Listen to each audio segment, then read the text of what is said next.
Well, another key issue in this pandemic is Britain's high street. The retail sector saw its worst month ever in March as hundreds of stores were forced to shut their doors. Though perhaps unsurprisingly, some places have done well, especially supermarkets, alcohol shops and online food retailers.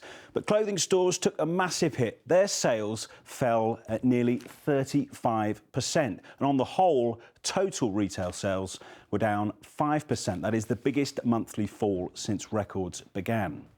Many small businesses are especially worried about whether they can survive the lockdown and say they may need help for much longer. Layla Hayes reports. Once a thriving local business, the Mint Tea boutique in Winchester is now empty of customers, the clothing untouched. With staff furloughed, they're coping for now, but worry about the future.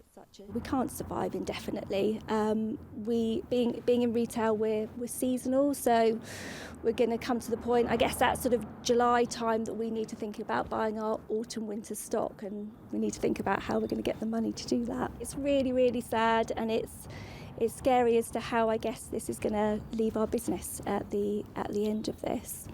While food sales have been soaring in the last few weeks, most shops have been forced to close. You only have to look at empty high streets like this one in Winchester to see how devastating the lockdown has been and why last month's UK retail sales were the worst on record. This bakery in Covent Garden has been closed for 5 weeks. The owners are now worried about what happens once the lockdown is lifted. Once restaurants and businesses are allowed to reopen, will we still be allowed to keep the staff on furlough? Or basically half the staff, because we're going to have to start operating again, building customer base. But obviously we won't have enough customers to start out with. Industry experts say shops may need help for many months to come. A substantial number of stores don't have that many more months of cash reserves left, particularly in the sort of non-food space.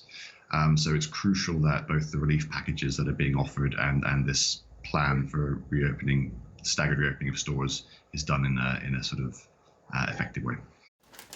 Back in Winchester, they're now trying to move trade online, but they're selling just 5% of what they were before the lockdown.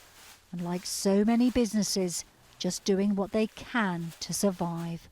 Layla Hayes, 5 News.